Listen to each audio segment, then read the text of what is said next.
up? Welcome back to my channel. My name is Nay. If you're new, thank you guys so much for clicking on this video. So for quite a while, I've owed you guys kind of a bonus video. I kept like teasing at a bonus video, but I never actually had time to film a bonus video. So today is going to be a bonus video for you guys. If you guys follow my vlogs, you know that I've been experimenting with bullet journaling. This has been really great for me because it's very specific for you and it's very personalized. Plus it's a super fun, creative way to get your creative juices flowing, and there's a lot of benefits in that. So I ended up purchasing some bullet journal supplies, and I wanted to share with you guys my February spread. So I already have drawn everything out and planned everything out. So this is just gonna be more of a flip through. Keep in mind I am a beginner, so just keep that in mind. And I just wanted to share a few tips with you guys that I personally learned that I thought you guys should learn as well. So the first tip that I have is to draw everything out in pencil first. Don't try to experiment and be like, I think this is gonna look good. Have a piece of paper separate to the side if you're experimenting with colors to kind of see which ones look good and which ones don't. Also, with any drawings or doodles, definitely use pencil. Otherwise you'll make a mistake and that's not fun. Which brings me to tip number 2. Not everything is gonna be perfect. I am a perfectionist and things bother me like if they're not perfect, and this has really helped me like not care so much about like perfection, which is also a good thing. The kind of quirks that look the best are the things that are the imperfections. When it looks too perfect, it's not as cute and personalized, so I like the fact that it's not as perfect. Like if a line isn't as straight as you want it to be or something like that, just keep in mind that it actually looks good if it's not that perfect. It all kind of comes together at the end and it just looks really good. So the third, are we on 3? I think. So the third tip is to get another bullet journal or like a separate journal on the side to kind of experiment with things, because if you experiment with the actual journal itself, odds are you probably are gonna have to like redo another one because you're not gonna be happy with the first one, which is what I did. I ended up getting another bullet journal just because I ripped out a page and I shouldn't have ripped it out, and then it looked messed up and I just wanted to start all over. So the fourth tip that I have is to use whiteout. If you have like the whiteout pen, that's ideal, but if you ever make mistakes in pens, you can just use whiteout. I thought like I had to rip out the page and I kept ripping out pages and I'm like, oh my god, I'm not gonna have enough pages. And I ended up just using whiteout, and you can't really tell the whiteout. I actually use whiteout quite a lot in this beginning part of the journal, so definitely keep a whiteout pen or whiteout. I just use the little scrolly one when you're bullet journaling. Another thing that I want to mention is that all of these spreads that I have in my bullet journal are from Pinterest. You guys can actually follow me on Pinterest. I never use Pinterest, heads up. I use it occasionally, but it's just, I'm pretty sure it's at Renee Rose 0609 or Renee Amberg, but I will leave it linked down below if you guys want to see some of the spreads that I like recreated. Every single spread was something that I like had up on my computer screen while I was drawing, which is another thing that you should do. Another quick tip, I'm just like, I don't even know what tip I'm on, but I'm just going with it. Draw lines halfway in between the dots so you know like where the center of the page is, and that should definitely help. I did a quick flip through of the beginning of my journal as well as February. I started in February just because I didn't have my bullet journal in January, so I still have to fill out everything, but I just thought I'd share with you guys a quick flip through. If you guys want me to kind of make a series out of this and do it every single month, I definitely can do that for you guys. And let me know if you guys like this style of video, like where I just flip through it after I've drawn it, or would you guys rather see me actually draw out the bullet journal? So I really hope you guys like this style of video. Without further ado, let's go ahead and jump into the flip through. So here is the bullet journal that I have been using. This is the Dingbats bullet journal. It has like a little elephant in front, which I really like, and it also has like this gray, like texturized look to it. And then it also has like a bookmark page, which I really like, and a little pen holder on the side, as well as like a little notebook cover slip. So when you flip over to the front of the book, it looks like, I want to say like elephant little marks, like little feet prints of an elephant. And then it also says this notebook belongs to. Then I just wrote down the dimensions of the book, like how many dots go down, how many go to the right, as well as the halfway mark in between these because it's really helpful and I literally count them all the time, so I decided to just write it in the front. So you have the empty page, and then on the first page of my notebook, I just kept it really simple. I just put 2018 and did this little simple little circle. I don't even know what these are called, like leaves or hearts, I don't know. I think it looks really nice and simplistic.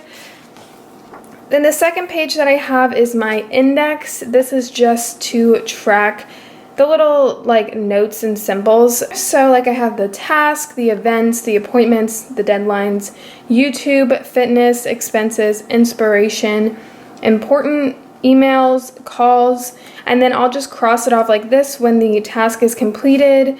If it's ever moved, I'll just put a little arrow in front of it, and then if it's ever deleted or canceled, I'll just go ahead and put an X. Again, I kept it super simplistic. And then over to the right, I started my future log. So this is gonna be like where I put all my birthdays or any trips or anything that I have planned ahead of time. Obviously, because I wouldn't have the month drawn out or anything, so to put all of your future dates in here, that's what the future log is for. So I really like the way that this turned out. So then over here to the right, if you guys know anything about me, you know how much I love to read, and I have a goal of 20 books to read. I'm pretty sure there's like 23 books or 24 books that I actually drew in here just in case if I read any extras. And it just looks like a little like bookcase kind of, and after I finish a book, I just write it down and then color it in whatever the book color was. So that's that page. Then over to the left, I have my running log. I've been running and I want to kind of like get up to 5 miles and improve my time. So I just put in the date that I run, however many miles I ran, the time it took me to run, and then the minutes per mile.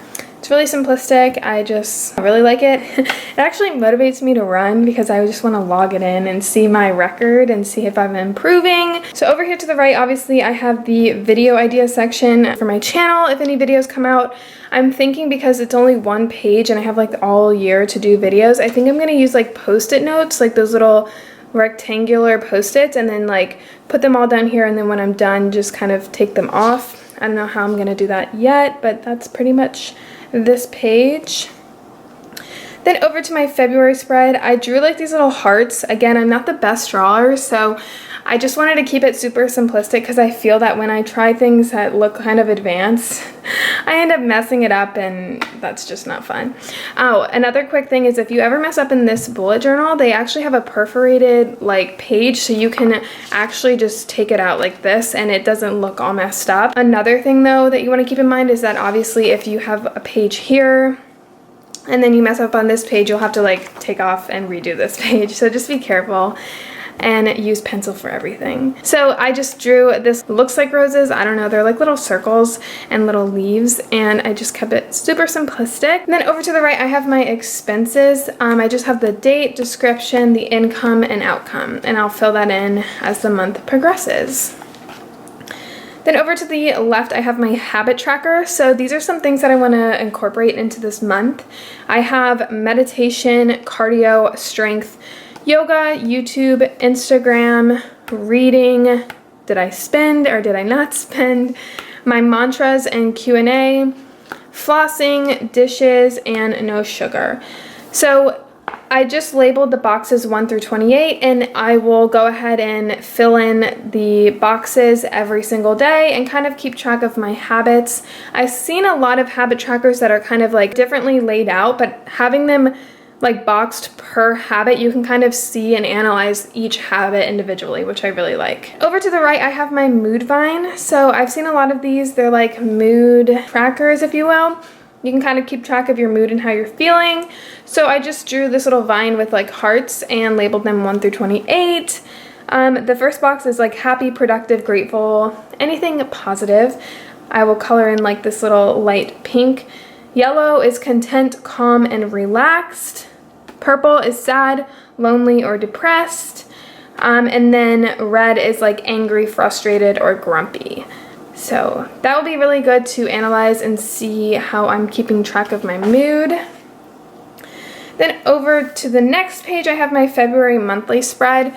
Again, super simplistic, nothing too crazy. I obviously want to get better, but I just wanted to keep it pretty simple for this month. So I have this little like notebook here because I just have this empty space I didn't really know what to do with. I just put February here, and I went in and put all the dates of the month. I have like my YouTube and Instagram box for like my growth on my channel. Little hearts again because I just had an empty space here. And then I put my gratitude here. So I just went through 1 through 28 and I put today I'm grateful for, and I'm just going to fill those in as the month progresses. Again, I just really like this. It's super simplistic. Not too bad for a beginner at a bullet journal, I think. I think I'm doing pretty good. And then over to the left, because the month starts on a Thursday, I'm just going to put the weekly spread here. And then I'm going to do maybe like a journal entry or like my daily mantras on this page. And then start the next week with Monday. Again, nothing too crazy. I just did like the winged out Y on every date. And I just went 1 through 4. I put this little monthly like calendar on the top and then just highlighted the week that we're in. So for the next week, I'll do the same thing, but highlight the next week. And I just put February 1 through 4 and did this little like box thing across here, which makes the February look really good, if you guys can tell. And yeah, that's pretty much my bullet journal. So I really hope you guys like this style of video. Please give it a thumbs up if you do. Thank you guys so much for watching this video, and I will see you guys all in another one soon. Bye guys.